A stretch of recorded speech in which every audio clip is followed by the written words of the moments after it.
Tuesday morning, the day after Labor Day, take one. So in Afghanistan, the Taliban announcing an interim government. And I want to say that being on this side of the fence, seeing that is concerning, number one. Journalists and journalism in our country. I want you to understand this. For you not covering the Syria campaign is one reason why Kabul fell. Because Americans were also stranded in Syria, and you guys never covered that issue. So what happened is they looked at that issue as you leaving those people hanging, that you weren't going to do anything about what was happening over there, and they took advantage of that weakness in another country. And I want to also say that I don't think they're done with Afghanistan. There's other areas that they're already keen on. And the weakness of our journalism in our country, especially listening to it over the weekend on the CNN, just having to watch some of your guys' news.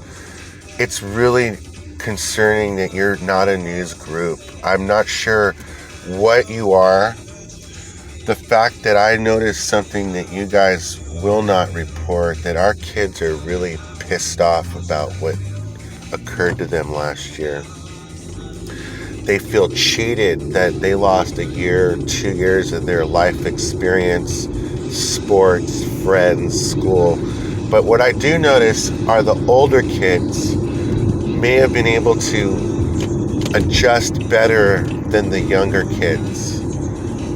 And this generation's a little bit more unique compared to other generations walking into this new day, new era. They're not real familiar with all of the politics behind it. But it's like a issue that needs to be addressed. Number one, someone or something attacked our kids' education and school. And the older kids are not happy about it. The younger kids, because they're still learning, they're going to be permanently affected by the education that happened to them. That means someone attacked our kids. You got to look at what happened leading up to the fall of Kabul. And now those guys are just standing there smiling. Former people that were accused of attacking us. Now, if the agency just gave us the truth and the final report of what really happened that day, we would not have had this happen in 2021. And we could have vacated that country without those guys taking over. What that tells me is one of two things. In the media, you're not going to report on it because you're part of the problem. I wrote that in my book, Socialist America, that the media is a big part of that socialism, and it came out true. Very true. Number two, the fact that they're even there announcing the interim government shows you that we are no longer in charge. That's what it tells us. We, as a country, the United States, is no longer in charge of the world, of international policy, of international journalism. We look so stupid and so ridiculous. A person going to college today, if you were to have a choice of being an engineer, a doctor, or a journalist, journalism would not even be on the top 5 because there's no point of doing work of journalism or broadcasting in news if the government is corrupt. And if the Taliban is there, just the fact that they're there means we're not there. Means that the adversary is in charge. That means they're in charge over here too. So, freedom of speech, goodbye. Freedom of religion, that's next. I'm just telling you. I'm not a future teller, but I do know where the news is leading. I'm very concerned. I'm concerned because it centers around the same things. Being selfish, not helping each other, rich versus poor. But this is a little bit different because stupidity is added to the list. And ignorance, and weakness, and feeling sorry for history that has nothing to do with you 200 years ago.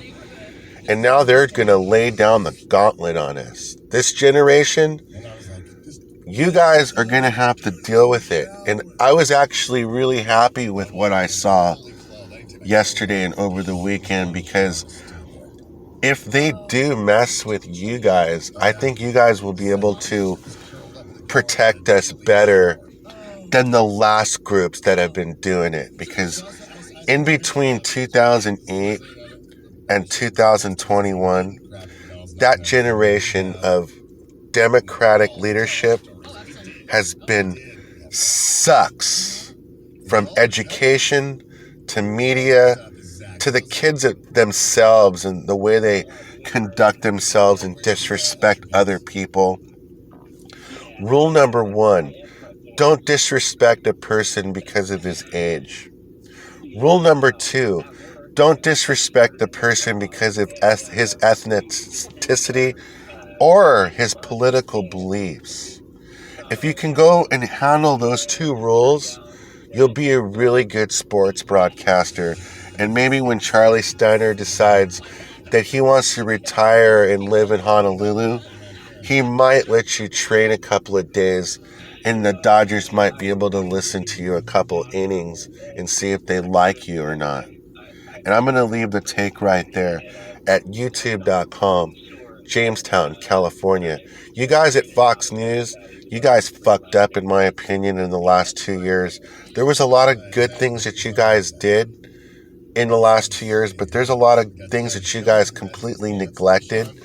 And the fact that it's not just that Kabul fell and we lost, it's that you guys just promoted the same Trump people and had no other voice in the mix to talk. You didn't promote any radio person. You didn't even give a person a radio job to produce, to work for you in that respect. It was all Trump. If you weren't on Trump's side, then you were getting the gauntlet yourself. And that was funny because yesterday I was around music that I knew that was a Trump supporting crowd, because I know what Trump supporters smell like. They have a certain smell to them. There's half the room, you have hot people, and then half the room, they just smell. And it's a certain smell that I noticed. So I knew I was not in a Trump rally, but I was in an area where there was Trump people. And if I were just to walk right through there and say, Donald Trump sucks, one of those people might not have been nice and try to punch me or something. And that's my point. We have the right to speak and say that the former president sucks without his supporters being such fucking asshole weaknesses that the final result is Kabul. You guys aren't going to be able to handle what's happening because they've lost already, and you're not going to be able to do anything after the fact. You're leaving it up to the kids' generation that I saw next door having fun, going to college next year. That's what's so hideous, ridiculous, and atrocious of all Democrats and Republicans leaving this nightmare or quagmire to the young people today having to deal with it. And that's what's going to end up happening. Number 3. I have one more thing to say about this. I'm going to do that on the next take. YouTube.com, Jamestown, California.